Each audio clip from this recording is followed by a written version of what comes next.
Good to have you back. Tonight I'm bringing you 3 messed up Reddit stories that honestly kept me up. Like, subscribe, and let's dive in. And if these stories pull you in, come join the Lost Footage Club, our private community where members share their own disturbing finds. The link is in the description. My neighbor, a man around 60, keeps asking which one of us is home tonight. I'm 33 and I live alone. Some warnings arrive folded inside a polite smile. I'm 33. I work as a data analyst from a tiny second bedroom I've converted into an office, and I live alone in a 2-bedroom on the 3rd floor of a brick walk-up that was built sometime in the 70s and hasn't really been updated since. The building has 12 units, a buzzer panel that only works on Tuesdays for reasons no one can explain, and a mailbox alcove off the lobby that smells faintly of old paper and the lemon cleaner the super uses on Fridays. It is the kind of place where everyone knows everyone's footsteps before they know their faces. I've lived here 4 years. I keep to myself, I know that people in the hallway, I don't host parties. I'm the quiet tenant who pays rent early and never complains. The neighbor directly above me is named Brandon. He's around 60, retired from something with the city, and he has lived in this building for over 20 years. Brandon is unfailingly polite. He holds a front door, he asks about my job in a way that suggests he actually remembers what I told him last time, and he has this soft, careful voice that makes you lean in a little. In 4 years, he had never once said anything to me that wasn't pleasant small talk about the weather or the broken buzzer. So last Thursday, around 9 in the evening, I came down to grab a package notice from my mailbox. Brandon was already there, sorting through a stack of grocery flyers. He looked up, smiled the way he always does, and then he tilted his head and asked, very gently, "Which one of you is home tonight?" I laughed. I said something like, "Just the one of me, same as every night." He didn't laugh back. He just watched my face for a long moment, and then he said, very softly, that he had been seeing 2 of me come and go from my apartment for months now, sometimes minutes apart. He said the other one always waves at him in the stairwell, and I never do. And he said it the way you confirm someone's order at a counter. Calm, certain, as if she should have known. I went upstairs feeling like I'd missed a step on the staircase. I locked my door behind me, slid the chain across, and stood in the entryway, listening to my own apartment, the way you listen to a strange hotel room on the first night. Nothing, just the fridge cycling on. I texted my work friend Chloe almost immediately, gave her the whole exchange word for word, and she sent back 3 crying laughing emojis and the message that said, "Your neighbor is on the good drugs, ask him to share." I laughed. I felt better. I went to bed. The next morning, the laughing wore off in small, stupid ways. My running shoes, which I always kick off by the door, pointing toward the wall, were turned the other direction, toes pointing into the apartment. I told myself I'd nudge them with my foot coming in. That afternoon, I went to make coffee, and the mug I'd left in the sink the night before, with a brown ring of cold coffee in it, was sitting clean and upside down on the drying rack. I lived alone. I stared at that mug for probably a full minute before I decided I must have rinsed it half asleep and forgotten. By the weekend, there were more of those. The deadbolt unlocked when I came home Tuesday, even though I distinctly remember turning it. A drawer in my bedroom not fully closed. The shower curtain pulled shut when I always leave it open so it dries. Every single thing had a boring explanation. I'm tired. I work long hours. I stare at spreadsheets until my eyes blur and I forget what I had for lunch. People misremember little things constantly. I told myself that on a loop. Tired. That was the word she kept reaching for. It was easier than the other ones. Then Friday evening, I was heading down to take out the trash, and I met Brandon on the stairwell landing between the 2nd and 3rd floors. He was carrying a small bag of recycling, and he stopped, and he smiled that careful smile again, and he said, very pleasantly, "Oh, is your sister staying with you for a while now?" I said, "I don't have a sister, Brandon." He nodded slowly, like he was filing that away. And then he said, "Well, whoever she is, she came in around 2 this afternoon." I asked if he meant 2 in the morning. He said no, 2 in the afternoon. He was on his way back from the pharmacy, and she went up the stairs ahead of him and let herself into my unit. With a key. He said it like he was telling me a package had arrived. I was at my desk at the office at 2 this afternoon. I had been on a call with our regional team from 1:30 until almost 3. There are 7 people who can confirm that, plus a calendar invite and the recording. I told Brandon, very calmly, that he must be mistaken. He just looked at me with this quiet, sorry expression. The way you look at someone who insists their dog didn't bite you. And he said, "Of course, dear, you would know better than me." I went back upstairs without taking the trash out. I'm an analyst by trade. When something doesn't make sense, my instinct is to design a test. So I started designing tests.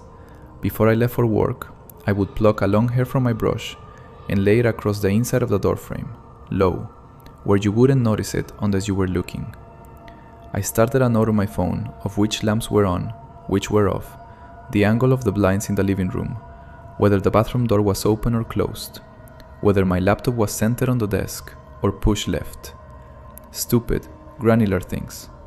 The kind of list you'd write if you were trying to prove to yourself you were imagining it. Some days I came home and everything matched. Hair intact across the door, lamps exactly as logged, laptop where I left it. Those days I felt foolish and a little embarrassed, and I'd pour a glass of wine and laugh at myself. Other days, the hair was gone. Not on the floor that I could find, just gone. The reading lamp in the corner of the living room would be on, casting a soft yellow circle, when I knew I had switched it off because I remembered the click.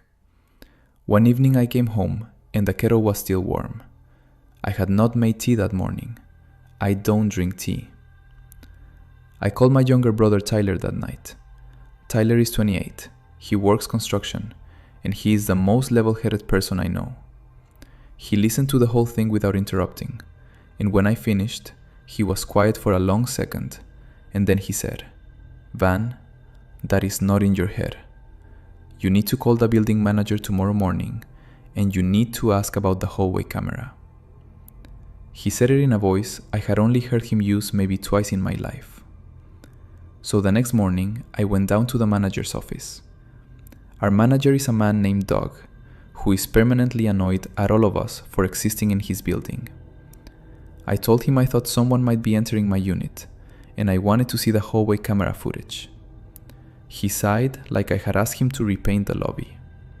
He said the camera writes to a cheap recorder in his office. The loop is about 30 days, and he wasn't going to sit there with me on a weekday. But he agreed, grudgingly, to let me come in Saturday morning and scrub through it myself. She had 4 days to wait. 4 days to keep sleeping there. A user named Third Shift Nurse wrote, "I am stuck on the part where she dresses like you. That is not someone who randomly squatted. That is someone studying you." Low Home Apt commented, "OP, do you have any framed photos of yourself in the apartment? Check if any of them are subtly different. Wrong frame, wrong order on the shelf. People who do this kind of thing move things just enough." The poster responded with, "Okay, I am answering this from my brother's couch because I just walked through the apartment with him on video chat. There is a photo of me and my mom on the bookshelf that is in the wrong frame. The frame it is supposed to be in is in the back of my closet, empty. I did not put it there. I have lived in that apartment for 4 years, and I have never moved that photo." 2 days later, she came back to the thread with a new post pinned to the top. I went back to the building to get my mail. I want to thank everyone who told me to sleep at my brother's. I did. I want to also tell you what I found Saturday morning, because I have been sitting with it for a day, and I need to put it somewhere. Doug, the manager, met me at his office around 9. He pulled up a folding chair, logged into the recorder, gave me a 5-minute tutorial on how to scrub the timeline, and then went to do laundry in the basement. The camera covers the third floor hallway from the stairwell to the end of the hall. My door is the second one on the left. The frame is grainy, washed out, the angle high. I started 2 weeks back, on a Tuesday. I had spent at the office from 8 in the morning until almost 7 at night. I expected to see nothing. Instead, at 1:52 in the afternoon, a woman comes up the stairs. She is wearing my green jacket, the one that lives on the hook inside my door. She walks the way I walk, this slight forward lean I have always hated about myself in photos. She stops at my door, unlocks it with what looks like a key, and goes inside. She is in there for about 40 minutes. Then she leaves, locks up, and walks back down the stairs. I scrub forward, I scrub back. I found her over and over again. I counted at least 19 separate entries across the loop. Twice on days I was at a conference out of state. Hotel receipts and boarding passes to prove it. Once on a Sunday I had spent at my brother's. She wears my clothes. Not similar clothes. My clothes. The boots I thought I had lost last winter. A scarf I assumed I had left at work. And then I found a clip that made me stop scrubbing. She comes up the stairs around 4 in the afternoon on a Thursday. She stops at my door, but she doesn't unlock it. She turns. She looks straight up at the camera. She holds eye contact with the lens for what felt like a full 10 seconds. And then, very slowly and very clearly, she mouths Brandon's name. Just his name. Like she was saying hello to him through the recording. I sat there in Doug's folding chair, and I could not get my hands to stop shaking enough to use the mouse. I am not okay, one comment pointed out. The fact that you travel for work makes this so much worse. She has a schedule. She knows when the apartment is hers. A top comment reads, Brandon sounds like the only person in that building paying attention. Do not write him off because he is older. He clocked something everyone else missed. Another user, third shift nurse, replied, Agreed. The older tenants in my building know exactly who belongs on which floor and at what hour. They are a free security system, and nobody listens to them until something terrible happens. So here's where I have landed, for anyone still following along. I have been at my brother Tyler's place for almost 3 weeks now. He set me up on the pullout in his office, and he hasn't asked once when I'm leaving, which is the kindest thing anyone has ever done for me. I had a locksmith out the next Monday to swap the deadbolt and the knob on my apartment door. He told me the old lock had no obvious damage and that whoever had been getting in had almost certainly used a working key. He could not tell me where that key had come from. I filed a police report. 2 officers came out, took my statement at Tyler's kitchen table, and were extremely polite. They went and looked at the apartment. Nothing was stolen. Nothing was broken. There were no signs of forced entry, no clear prints that weren't mine. They told me, gently, that without the footage, they couldn't really do much. I called Doug on a Thursday and asked him to pull a copy of the relevant clips of the DVR for me. He said he would get to it. I called again Monday. He said he was busy.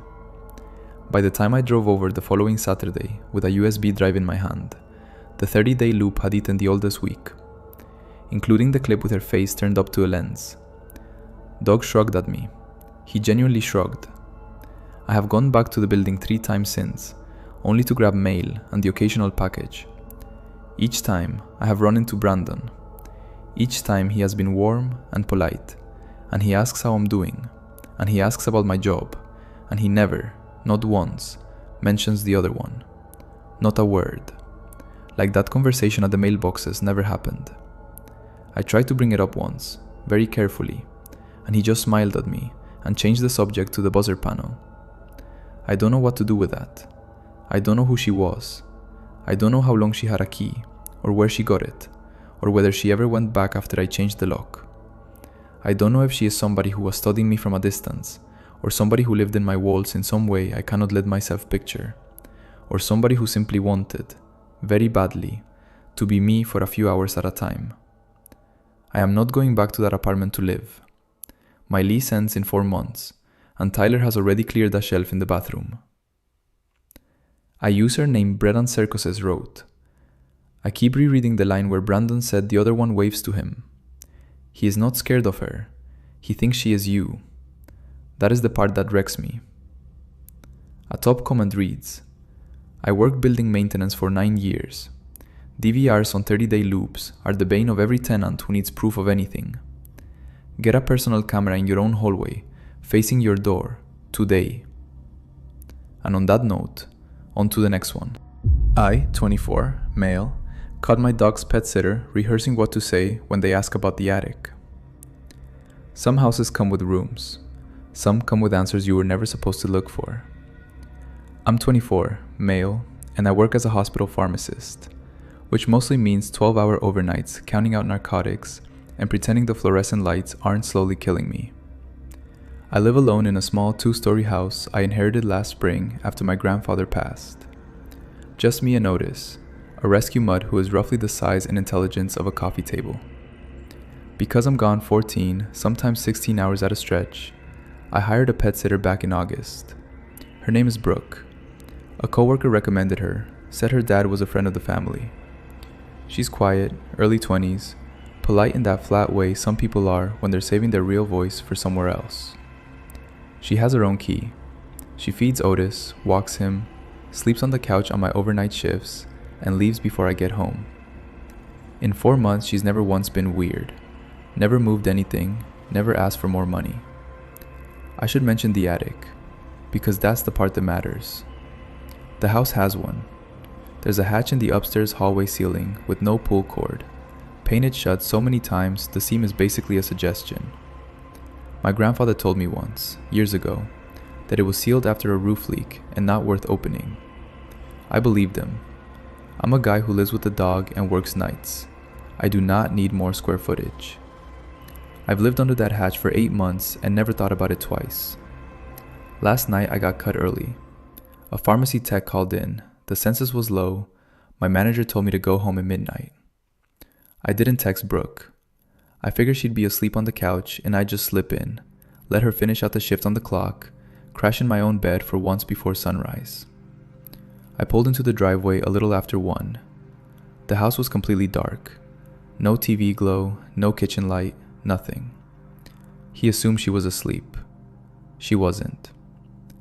I came in through the side door, the one that doesn't squeak, out of habit more than stealth. I didn't call out because I didn't want to scare her. I set my keys down on the little table by the door, and that's when I heard her. Brooke was in the kitchen, in the dark, talking, very quietly, like someone rehearsing a presentation in front of a mirror. At first I thought she was on the phone, but there were pauses in the wrong places, and she kept repeating herself, adjusting the words, the way an actor runs lines. I stood in the entryway and listened. I could see the shape of her at the sink, lit faintly by the microwave clock. She said, almost under her breath, he inherited it from the grandfather. He just moved in. Pause. No, I only met him after. He never went up there. He doesn't know about the attic. She said that last part 3 times, tried it 3 different ways. Softer, then more casual, then almost bored, like she was practicing how to sound like she didn't care. I did not move. I did not breathe normally for what felt like a full minute. Otis was sitting at the bottom of the stairs, perfectly still, staring straight up at the hallway ceiling, at the hatch, like he'd been doing it for a while. I don't know who she thought was going to ask. I don't know who taught her the answer. I only know that I have never, in my entire life, opened that attic, and until tonight, I had no reason to want to. I'm going to act normal in the morning. I'm posting this from my car in the hospital parking lot before my next shift, because I don't want to type it inside that house. He didn't know it yet, but the paperwork on that house had his name on it twice. So here's what I did, because apparently, my entire personality under stress is pretend nothing is happening. I stepped back out the side door, as quietly as I came in, closed it, then I opened it again, loud this time, jangled my keys, kicked my shoes off against the wall, and called out, "Brooke, hey, it's me. They caught me early."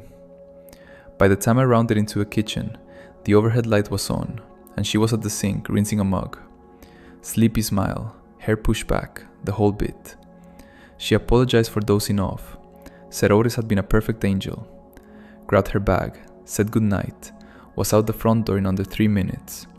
She did not look toward the hallway, not once, which, in hindsight, is the part that bothers me most, because everyone glances toward a noise. She glanced at nothing. I locked the deadbolt behind her and stood in the kitchen for a long time. Otis came in, leaned against my leg, then walked back out into the hallway and sat down under the hatch again, tail flat against the floor, watching. I didn't sleep. I sat on the edge of my bed, with the lamp on, and started cataloging every small thing I'd let slide because Brooke was easy. She'd offered, more than once, to tidy upstairs while I was at work, even though upstairs is just my bedroom and a guest room I never use. She'd asked, casually, in September, whether my older sister Claire ever came to visit. She'd asked in October if my uncle ever called. I don't really talk to my uncle Aaron. I told her that. She nodded like she already knew. Around 4 in the morning, I walked down the hall and actually looked at the hatch for the first time in 8 months. It's a plain square in the ceiling, painted the same off-white as everything else, except it isn't. The paint across the panel itself is old, cracked, yellowed at the corners. The paint sealing the seam, the thin line all the way around the edge, is bright white, smooth, maybe a year old, maybe less. Someone painted the seam shut, separately, after the rest of the ceiling was already done. Someone had closed it, recently, and then someone had been hired to make sure it stayed closed. I did not get the ladder. I did not touch it. I just stood there in my socks and looked up at it like it might blink first, and then I went back to my room and texted my sister. Claire is 31, lives 2 states away, and is the only family member I actually talk to. I kept it casual. Asked her if she remembered anything weird about the house, whether Grandpa ever mentioned the attic, whether anyone had been up there before he died. She didn't answer for almost 2 hours. When she did, the message was shorter than her texts usually are. She said she didn't really know, that she'd only been to the house twice as a kid, and that whatever paperwork stuff happened around the estate had all gone through Uncle Aaron because he was closer to the situation. She said the word situation like it had teeth. Then she added, separately, a minute later, "Nolan, is something going on at that house?" I stared at that message for a long time. Claire does not ask questions she doesn't already half know the answer to. She's a labor and delivery nurse. She doesn't spook. I told her I'd call her tomorrow. I haven't yet. I'm at work right now, gowned up in the clean room, mixing IV antibiotics with hands that will not stop shaking. And Brooke is scheduled to sit with Otis again tonight at 7. I have not cancelled her. I don't know if I should. I don't know what tips her off and what doesn't. I keep thinking about the way she said he doesn't know about the attic, like it was a fact she was confirming for someone, like she was the one keeping it true. By tomorrow night, he'd have video of who she was talking to. I bought a camera on my lunch break, one of those little battery-powered things meant for nurseries, the size of a deck of cards. I told myself it was to protect Otis. That's the lie I'm sticking with. I stuck it on top of the fridge, behind a cereal box, angled toward the kitchen and out into the hallway. Tested the app on the drive to work. Picture was clear, audio was clear. I left for my shift at 6:50. Brooke arrived at 7, on the dot, the way she always does. I didn't watch it live. I couldn't. We had a sepsis case and 2 stat orders back to back, and I had to actually function. I waited until my 4 a.m. lunch break, locked myself in the break room, and scrolled back through the night. She fed Otis, walked him, sat on the couch and read on her phone for almost 2 hours. Totally normal. I almost felt stupid. Then, at 10:41, she got a call. She walked into the kitchen, leaned against the counter directly under my camera, and answered it without saying hello. Just listened for a second, and then she said, very calm, very ordinary, "He came home, ate leftovers, Watched something on the laptop in the living room. Bedroom, bathroom, kitchen. He hasn't been upstairs since Tuesday, and he didn't go near it then either. A pause. She nodded at nothing. Then she said, "No, same as last week. He doesn't even look up at it anymore." Another pause. She tucked her hair behind her ear, and then she said, in the warm, slightly impatient voice you use with a parent who's asked you the same thing 4 times, "Dad, I will tell you. I will tell you the second he touched it, okay? Okay. Love you too." She hung up, made herself a cup of tea, sat back down on the couch. I watched that clip 4 times in the break room with the door locked, and then he checked the mail. I got home at 8 in the morning. Brooke was already gone, dishes washed, blanket folded. I grabbed the mail out of the box on autopilot, dropped it on the counter, and started pulling envelopes apart while the coffee brewed. Most of it was junk. One was from the county assessor's office, a routine notice about a reassessment window, the kind of thing nobody reads. I almost tossed it. Then I saw the addressee line. It was my name, my street, and underneath, in the same printed block, the words, "Surviving spouse." I have never been married. I have never lived with anyone. I am 24, and I have not had a serious relationship since college. I read that line maybe 20 times, waiting for it to rearrange itself into something normal. It didn't. I drove back to the hospital for my second shift in a fog. I filled prescriptions on autopilot, double-checking every label twice because my hands were doing one thing and my head was doing another. A tech asked me if I was okay. I told her I hadn't slept. That part was true. I'm posting this from the same break room, same chair, with the notice folded in my coat pocket, and Brooke scheduled to come back tonight at 7. I don't know who her dad is. I don't know who I'm supposed to be married to. I don't know what is in my attic. I'm asking, genuinely, what I do next. Because right now my plan is, act normal and don't look up. And I already know that's not a plan. The comments came in fast. Someone in the replies added, "Pharmacist here too. The fact that she had a script means she's been coached. That's not a single liar. That's a household." A user named AlFeatherX wrote, "The he never went up there line is the tell. Someone is counting on your ignorance being permanent. The second you climb those stairs, the whole arrangement collapses." Someone in the replies added, "Pull your full property file from the county recorder, not just a tax card. If someone filed paperwork in your name, there will be a signature on record, and it won't match yours."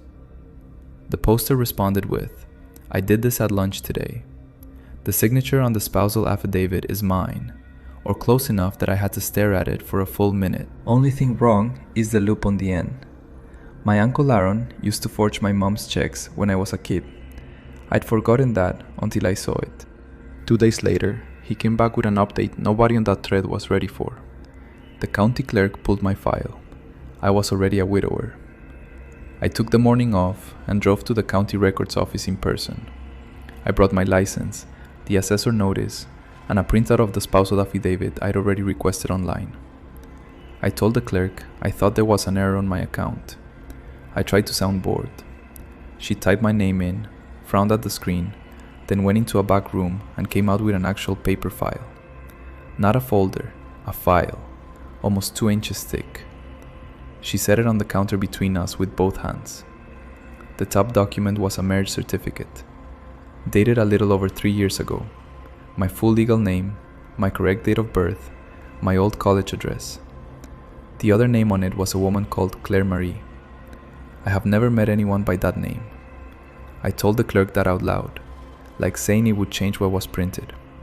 She just looked at me. Underneath the marriage certificate was a death certificate. Same Claire Marie. Dated about 2 months after the wedding. Cause of death listed as natural, pending review. Which the clerk later told me, very gently, is what gets typed when nobody actually examined the body and a spouse signed off on a private arrangement. The spouse who signed off was me, or the version of me whose send has a slightly wrong loop. Underneath that was the witness page. The witness for both the marriage and the death paperwork was the same person, my Uncle Aaron, the uncle who handled my grandfather's estate, the uncle my sister Claire went quiet about over text. The clerk asked me, very carefully, if I wanted to file a fraud report right then. I said I needed to sit down first.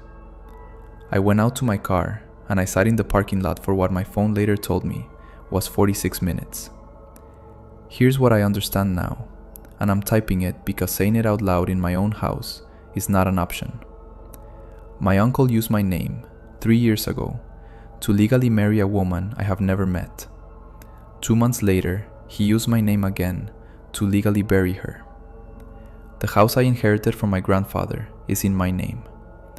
A spouse can be quietly interred on private property in this state with the right paperwork and almost no oversight, especially if the surviving spouse signs. He didn't bury her in a yard. He buried her in my attic. That's why the seam is freshly painted. That's why the hatch has no pull cord. That's why he pushed so hard for me to take the house instead of selling it. And Brooke is his daughter. She has been in my kitchen for 4 months, making sure I never look up.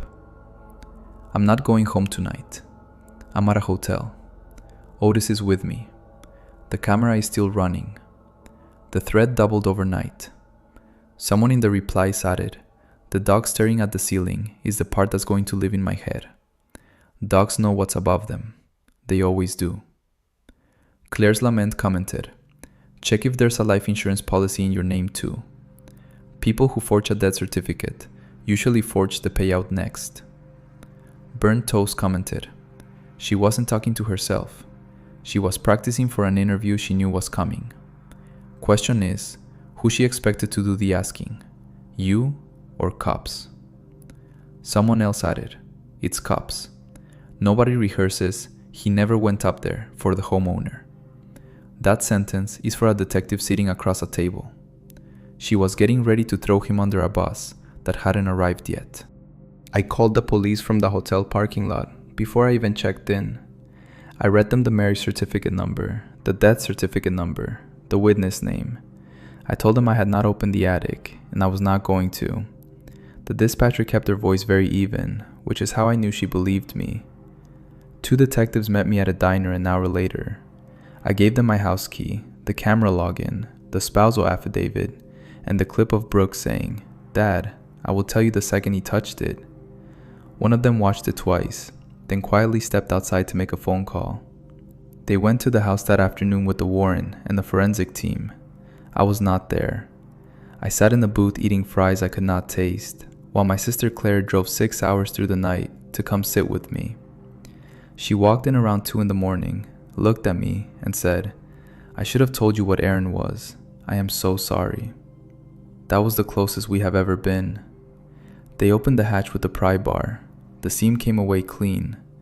Above it was a small finished room my grandfather had apparently built decades earlier and forgotten on the plans.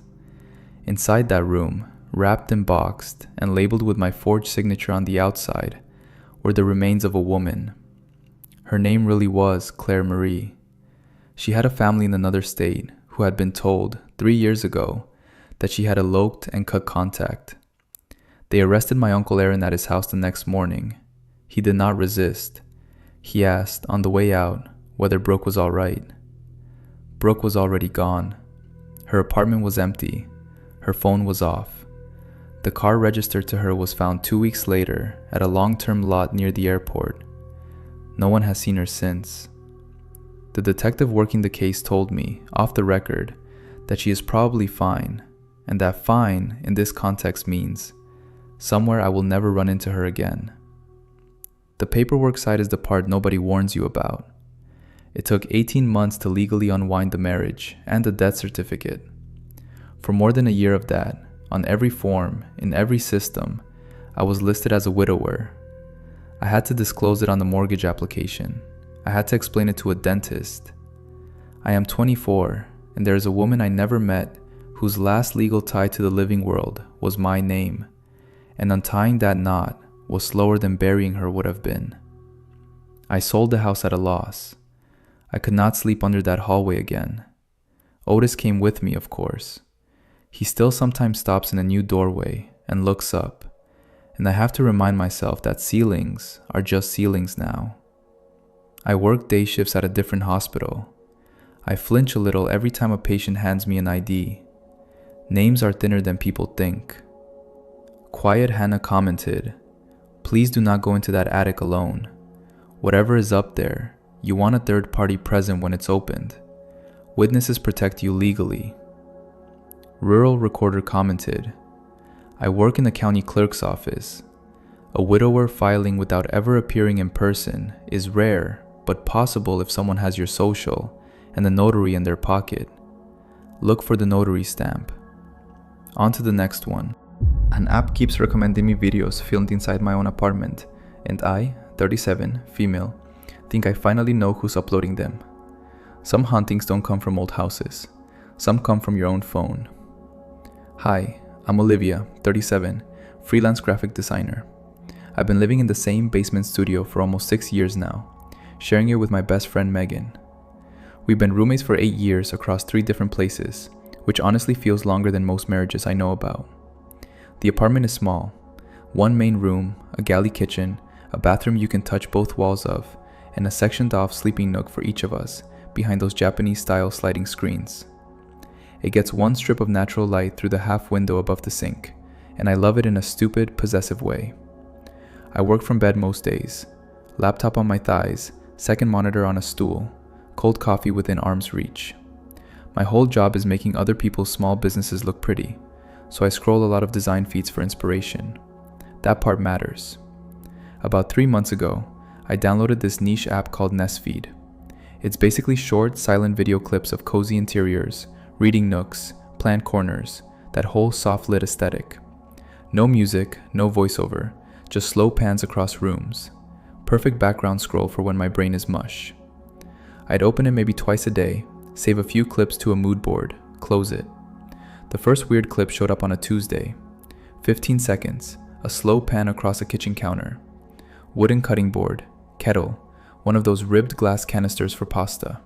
Something about it tugged at me, but every basement kitchen in this city has the same 3 feet of counter, and the same off-brand kettle from the same discount store. I shrugged it off. The second one came 2 days later. A reading nook. Crocheted throw blanket in a very specific zigzag pattern, cream and rust. I own that exact blanket. Megan and I joked about how it looked like a grandmother's nightmare when we found it at the thrift store. But patterns repeat, right? It's a mass-produced blanket. I made myself believe that for almost a full day. The third clip arrived that night.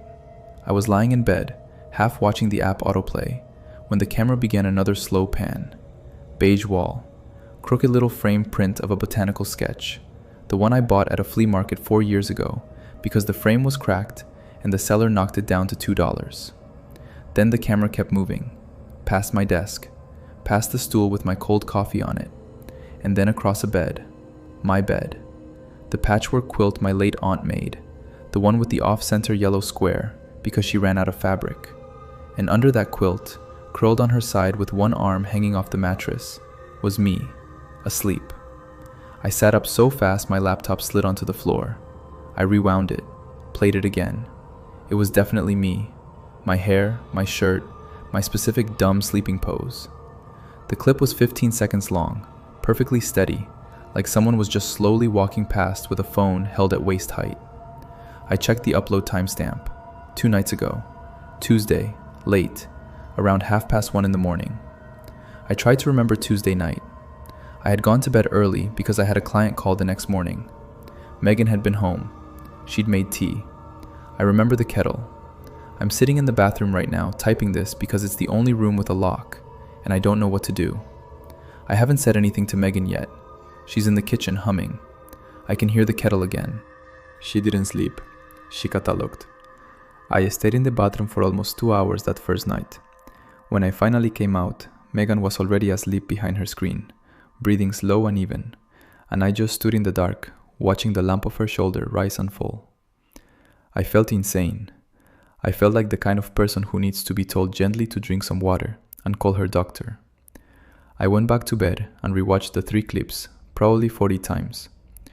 I started a notes file on my phone and listed everything I could match. The cheap ceramic mug on the counter, the one with the hairline crack running through the painted mountain, the one I refused to throw out because it was my grandmother's, the crooked botanical print above my desk, hung crooked on purpose because the wall has a bump I can't drill through, the water stain on the ceiling above the kitchen, the one shaped vaguely like Florida that our landlord keeps promising to fix. Every single one of them, in the clips, exactly where they sit in real life. By morning, I had convinced myself there had to be cameras. That was the only explanation my brain would accept, because the alternative was somebody walking around our apartment with a phone, and that was too much to hold. So I searched.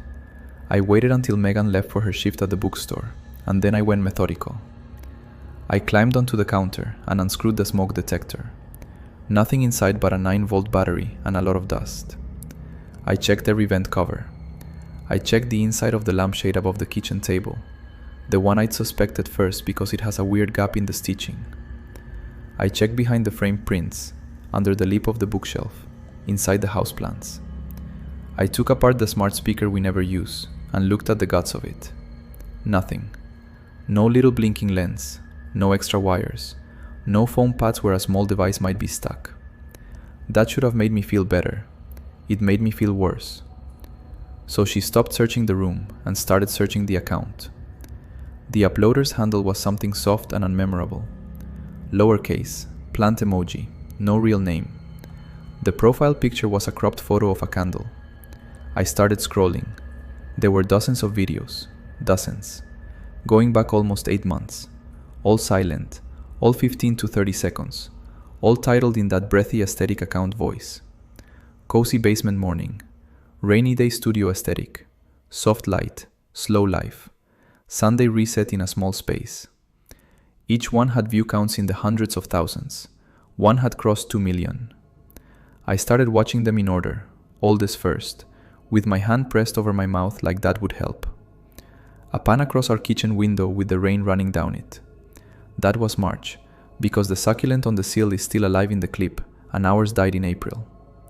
A clip of steam rising off a French press, and just at the edge of frame, the orange prescription bottle of the medication I take for my migraines. The label angled away, but the shape unmistakable. A clip lingering on the fridge, and stuck to the door with a magnet shaped like a slice of toast. My brother Marcos's birthday card from last year, the one with the dumb cartoon raccoon on the front, that he picked because he knows I hate raccoons.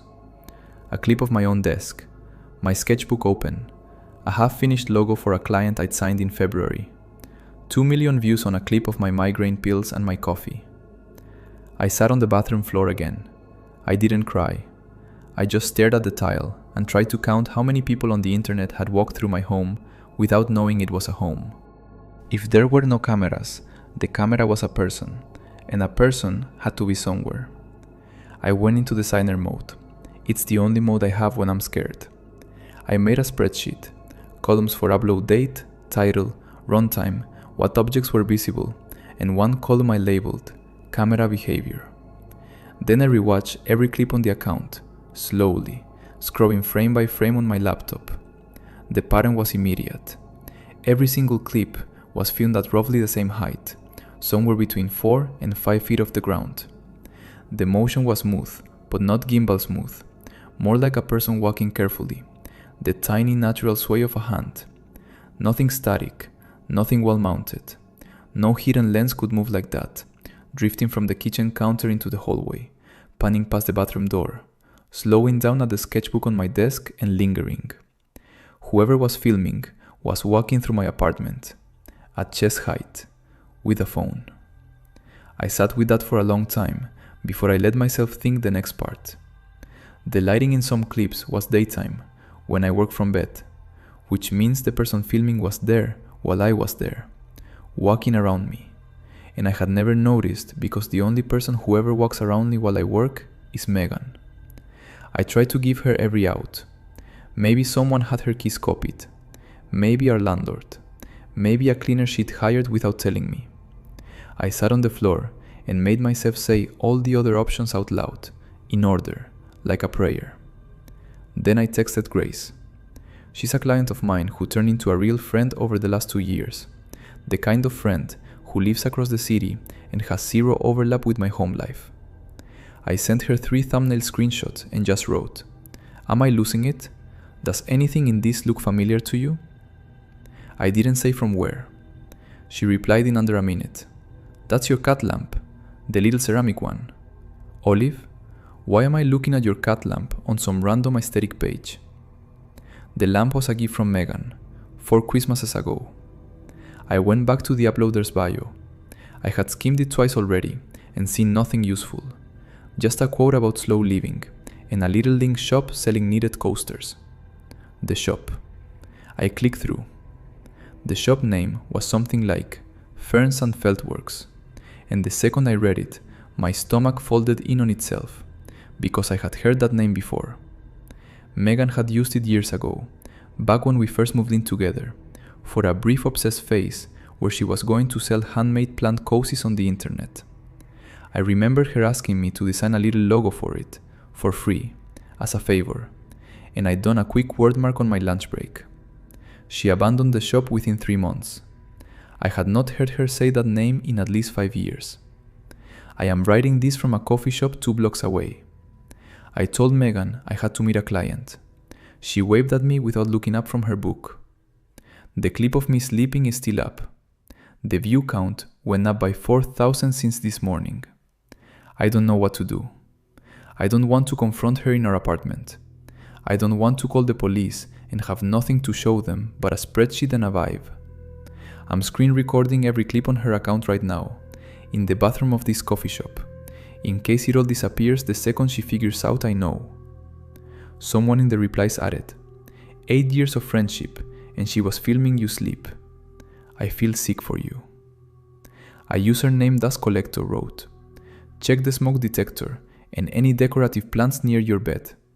That angle she got of you sleeping had to come from above. The reply to that was, you're right about the angle, and it's worse than that. The fake hanging eucalyptus she gave me for my birthday last year sits exactly where that shot was framed from. I never questioned why she insisted on hanging it herself. A user named Ferndale Quiet wrote, the fact that the algorithm served you your own home is the most surreal part. That account had to be tagging the location or your interest for the system to loop it back. A few hours later, Olivia came back with an update nobody wanted to read. She's still inside the apartment and I can't get back in. I went home. I know what every single one of you told me. I'm sorry. I needed to look her in the face. I thought I owed her that, which is the stupidest sentence I have ever typed. She was on the couch with her knitting in her lap when I came in. I sat down across from her. I opened my phone. I pressed play on the clip of me sleeping under my aunt's quilt, and I turned the screen toward her. I didn't say anything. I just watched her face. For about 2 seconds, she looked confused. Then she looked at the screen for real, and her whole face went slack. The way a face goes when the lie a person has been holding for months just slides off it. She didn't try to deny it. She didn't even pretend. She said, "Oh." Just that. "Oh." Then she started talking very fast, like if she explained it well enough, I would understand. She said she started the account years ago for the knitting shop that I knew about, that I had even helped name. She said she let it sit dead for a long time, and then about 8 months ago, someone from a content farm messaged her and offered to pay per 1,000 views if she'd post short, cozy interior clips on a schedule. She said the money was good, better than her bookstore shifts, better than anything. She said she filmed me when I worked from bed because I'm always in the same spot and I tune out when I'm focused. She said she filmed me on the phone with bad clients, the days I cried after. She said she knew my migraine pill schedule because she knew when I'd be down for a few hours and wouldn't notice her walking around. She said the sleep clip was an accident, that she'd been going for the quilt and the morning light, and I happened to be in frame, and she'd posted it anyway because the engagement was insane. She said all of this without crying, without saying sorry once. And then she did the math out loud. She said, "If you take it down, it's going to be a problem for me. The contract has clawback." She said the word clawback to me about filming me sleep. I told her I was calling the police. I said it very quietly. I think that's what flipped it. She stood up so fast her knitting hit the floor. She grabbed her laptop off the side table, walked to the bedroom nook, the one with an actual door because we put it in ourselves 2 years ago for privacy, and she shut it. I heard the deadbolt slide. I heard the laptop fan kick on, that high whine it makes when she's transferring big files. She is in there right now, wiping a drive. I know it. I am standing in our kitchen, typing this with my coat still on. I knocked. I asked her to open the door. She said, "Just give me an hour, Olive, please." Like that was a normal thing to ask. Like she was finishing a podcast episode. I don't know what to do. The clip of me sleeping is still live. The view count is at 2.3 million now. She has every key. The deadbolt on that door is one I helped her install. Someone in the replies added, "The pan across the bedroom while you were asleep is not a content farm thing. That is a her thing. That is personal." A top comment reads, "Agreed. The farm wants clean, static room shots, no people. If she filmed a sleeping body, she kept that one for herself, which is somehow worse." A user named Kyle Orbits wrote, "Call your brother. Call him right now. Do not try to handle this conversation alone in that apartment." Bryce at Night commented, "Please tell me you have somewhere safe to sleep tonight. Do not go back to that apartment alone. I don't care how long you've known her." By 3 in the morning, Olivia wasn't home anymore. I'm writing this from the back booth of the all-night coffee shop on the corner of our block. It's 3:15. I can see the basement window of our apartment from here. The light is still on. After I posted the update, I knocked on the bedroom door for another 20 minutes. She wouldn't open it. The laptop fan never stopped. I called the non-emergency police line because I didn't think a locked bedroom door rose to 911. The woman on the line was kind but very tired. She told me that unless I could prove a specific crime had been committed, it was a civil matter. She said they don't break down interior doors over roommate disputes, even bad ones. She told me to consult a lawyer in the morning and to find somewhere else to sleep if I felt unsafe. That was it. So I packed a tote bag, my laptop, the external drive with the screen recordings, my migraine pills, the prescription bottle from the clip, my passport. I left the cat lamp. I left the quilt. I couldn't carry the quilt out past her door without making noise, and I didn't want her to know I was leaving with evidence on me. I called Marcus from the sidewalk. My little brother, who I have not asked for help in maybe 10 years, picked up on the second ring like he'd been waiting for the call his whole life. He's driving down in the morning. He told me to sit somewhere with other people and not move until he gets here. So I'm sitting. I don't know what I'm asking Reddit for exactly. I think I'm asking for a list. I need a list because I cannot make one right now. What do I do tomorrow? Do I subpoena the app for upload logs? Do I contact the content farm directly and demand the videos come down? Or does that tip them off to delete the originals? Do I change the logs while she's still inside? Do I get a lawyer first or a locksmith first? Do I press charges, and for what? Because the police officer couldn't even name the crime. Filming someone in their own home without consent has to be something. It has to. The worst part isn't even the videos. It's that I spent 8 years thinking somebody knew me, and what she actually knew was my schedule. She knew when I took my pills, so she could move around me. She knew when I cried, so she could close the door quietly and not interrupt the shot. Every soft moment I thought we had was her waiting for me to leave the frame. I don't know if any of it was real. I don't think I'll know for a long time. Thank you for reading. I'll update when Marcus gets here. One commenter, Tilda1, said, I worked at a content farm like this for 6 months. They pay per 1,000 views, and they do not ask questions about consent. The footage gets sliced into hundreds of shorts. A user named Soft Landings wrote, "I am so sorry. The betrayal of someone curating your private life as content is a specific kind of violation I don't think has a name yet." That's the last story for tonight. If these kept you company, leave a like and subscribe so the next batch finds you.